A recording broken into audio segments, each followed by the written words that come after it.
สำหรับบางคนมันคือกีฬาที่จริงจังสำหรับบางคนอาจเป็นแค่หนึ่งในการผ่อนคลายแม้จะดูเหมือนกิจกรรมสบายๆที่เกี่ยวกับความสนุกและแสงแดดแต่การโต้คลื่นนั้นมีประวัติศาสตร์ที่ลึกซึ้งและทรงคุณค่ามากกว่าที่หลายคนคิด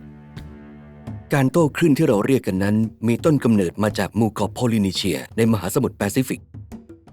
เราทราบจากบันทึกหลายแหล่งว่าการโต้คลื่นเป็นกิจกรรมที่มีอยู่ทั่วไปในหมู่เกาะโพลินีเชียแปซิฟิกรวมถึงในแถบแอฟริกาตะวันตกและเปรูด้วยแต่การโต้คลื่นได้รับการพัฒนาอย่างก้าวหน้าที่หมู่เกาะฮาวายมีการบันทึกเรื่องราวไว้อย่างชัดเจนและแตกต่างจากในโพลินีเชียที่ฮาวายวัฒนธรรมการโต้คลื่นยังคงสืบทอดจนถึงปัจจุบันสำหรับชาวฮาวายการโต้คลื่นไม่ได้เป็นเพียงกิจกรรมเพื่อความบันเทิงแต่ยังแฝงด้วยความหมายทางจิตวิญญาณและความสำคัญทางสังคมอย่างลึกซึ้งในสังคมฮาวายนั้นแทบทุกแง่มุมของการโต้คลื่นถูกควบคุมด้วยกฎและข้อห้ามซึ่งถือเป็นบรรทัดฐานสำคัญของวัฒนธรรมที่เรียกว่าคาปูชาวฮาวายจะทำพิธีเส้นไหว้ก่อนการเลือกต้นไม้สำหรับแกะสลักกระซิบขอคลื่นจากคาฮูนาหรือพระผู้เชี่ยวชาญทางจิตวิญญาณและแสดงความขอบคุณหลังรอดพ้นจากการถูกกลืนในทะเลที่แสนอันตรายบางจุดโต้คลื่นถูกสงวนไว้เฉพาะสำหรับชนชั้นสูงแต่เรื่องนี้ไม่ได้เป็นเพียงพิธีกรรมที่เคร่งครัดเท่านั้นนักโต้คลื่นยังแข่งขันและเดิมพันกันว่าใครจะโต้คลื่นได้ไกลที่สุดเร็วที่สุดหรือจับคลื่นลูกใหญ่ที่สุดด้วยทักษะที่เหนือชั้นซึ่งนำมาซึ่งความเคารพสถานะทางสังคมและแม้แต่ความสำเร็จในเรื่องความรักแม้ภายหลังจะเรียกว่าเป็นกีฬาของกษัตริย์แต่ในความเป็นจริงชายและหญิงชาวฮาวายจากทุกช่วงวัยและทุกชนชั้นต่างก็โต้คลื่นด้วยพวกเขาทำกระดานโต้คลื่นจากไม้โคอามะขามป้อมทะเลหรือต้นวิลิวิลิชาวฮาวายส่วนมากนิยมใช้กระดานแบบอะไลอาซึ่งมีขนาดกลางแผ่นบางและมีลักษณะคล้ายกับกระดานสั้นที่ใช้กันในปัจจุบันบางคนใช้กระดานแบบไพโปซึ่งมีขนาดสั้นปลายมนและมักใช้โดยการนอนราบบนท้องขณะโต้คลื่นแต่เฉพาะหัวหน้าเผ่าเท่านั้นที่มีสิทธิ์ใช้กระดานโต้คลื่นแบบโอโลซึ่งยาวกว่ากระดานยาวในปัจจุบันถึง2 เท่าต่างจากกระดานโต้คลื่นสมัยใหม่ส่วนใหญ่พวกมันไม่มีครีบใต้ท้องกระดานนักโต้คลื่นจึงต้องใช้มือหรือเท้าลากไปในน้ำเพื่อควบคุมทิศทางเราไม่อาจระบุได้อย่างแน่ชัดว่าการโต้คลื่นถือกำเนิดขึ้นเมื่อใดแต่เราทราบว่าชาวโพลินีเชียได้ฝึกฝนศิลปะการโต้คลื่นมานานนับศตวรรษแล้วก่อนที่มันจะถูกบันทึกไว้ครั้งแรกในปีค.ศ. 1777 โดยวิลเลียมแอนเดอร์สันศัลยแพทย์ประจำเรือ Resolution ของกัปตันคุกแม้แอนเดอร์สันจะรู้สึกชื่นชมแต่นักเผยแผ่ศาสนาคริสต์ชาวอเมริกันส่วนใหญ่ที่เดินทางมาถึงฮาวายในอีกหลายสิบปีต่อมากลับมองการโต้คลื่นเป็นบาปพวกเขาพยายามห้ามปรามกิจกรรมนี้เช่นเดียวกับการต่อต้านของวัฒนธรรมพื้นเมืองอื่นอย่างไรก็ตามนั่นไม่ใช่ภัยคุกคามที่ใหญ่ที่สุดต่อการโต้คลื่นแต่คือภัยที่เกิดขึ้นกับชาวฮาวายโดยตรงในปีค.ศ.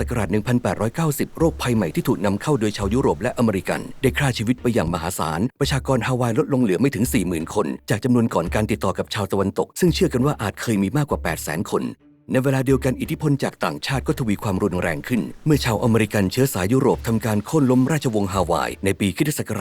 1893และ5 ปีต่อมาสหรัฐอเมริกาก็ได้ผนวกหมู่เกาะเข้าเป็นดินแดนของตนการสิ้นสุดของเอกราชฮาวายเกิดขึ้นพร้อมกับกระแสฟื้นฟูการโต้คลื่นที่นำโดยชาวพื้นเมืองแต่ไม่นานกระแสดังกล่าวก็ถูกชาวอเมริกันผู้ล่าอาณานิคมนำไปใช้ในเชิงแสวงประโยชน์แต่ก่อนอื่นชาวฮาวายบางคนได้นำการโต้คลื่นออกไปเผยแพร่สู่ต่างประเทศในปีค.ศ. 1907 จอร์จฟรีดผู้ได้รับสมญานามว่าปาฏิหาริย์แห่งฮาวายได้เดินทางไปยังชายฝั่งตะวันตกของสหรัฐและจัดการสาธิตการโต้คลื่นในแถบแคลิฟอร์เนียใต้จากนั้นในปีค.ศ. 1914 ในยุคคาฮานาโมกุนักว่ายน้ำโอลิมปิกได้เดินทางไปยังออสเตรเลียและนิวซีแลนด์เขาล่องลอยบนคลื่นในมหาสมุทรแปซิฟิกใต้พร้อมดึงดูดผู้ชมที่ตั้งใจชมทั่วทุกที่ที่เขาไปไม่นานก่อนที่ฟรีดจะเดินทางไปแคลิฟอร์เนียชายชาวเซาท์แคโรไลนานามว่าอเล็กซานเดอร์ฮูมฟอร์ด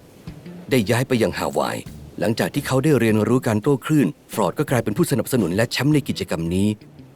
แต่ฟอร์ดอาจมีแรงจูงใจที่ไม่ชอบทำซ่อนอยู่เบื้องหลังความกระตือรือร้นในการส่งเสริมกีฬานี้ก็เป็นได้เช่นเดียวกับผู้บุกเบิกคนอื่นฟอร์ดต้องการให้ฮาวายกลายเป็นรัฐหนึ่งของสหรัฐแต่กลับกังวลต่อประชากรส่วนใหญ่ที่ไม่ใช่คนผิวขาวซึ่งประกอบด้วยชาวพื้นเมืองและแรงงานชาวเอเชียดังนั้นเขาจึงส่งเสริมการโต้คลื่นเพื่อดึงดูดชาวอเมริกันผิวขาวให้มาฮาวายทั้งในฐานะนักท่องเที่ยวและผู้อยู่อาศัยเขาได้รับการสนับสนุนจากนักเขียนและผู้สร้างภาพยนตร์จำนวนมากแต่แผนการทางประชากรของฟอร์ดกลับล้มเหลวอย่างสิ้นเชิงฮาวายกลายเป็นรัฐในปี 1959 และยังคงเป็นรัฐที่มีความหลากหลายทางเชื้อชาติที่สุดในประเทศสหรัฐอเมริกาแต่การส่งเสริมการโต้คลื่นนั้นประสบความสำเร็จอย่างยิ่งใหญ่ในทางอื่นปัจจุบันการโต้คลื่นกลายเป็นอุตสาหกรรมระดับพันล้านดอลลาร์ทั่วโลก มีผู้คลั่งไคล้กีฬานี้นับ10 ล้านคนทั่วทุกมุมโลก แม้ในปัจจุบันนักโต้คลื่นจำนวนมากจะไม่ค่อยรับรู้ถึงบทสวดมนต์ขณะโต้คลื่นหรือพิธีกรรมการแกะสลักกระดานที่เคยมีความสำคัญอย่างยิ่งแต่ชาวฮาวายยังคงรักษาประเพณีเหล่านี้ไว้แม้เกือบถูกกลืนหายไปกับคลื่นของประวัติศาสตร์ก็ตามหากคุณชื่นชอบเรื่องราวประวัติศาสตร์กดติดตามรับข่าวสารจากช่องนี้ได้เลยเพราะบทเรียนในวันวานจะช่วยให้เราสามารถรับมือกับความท้าทายในวันนี้ได้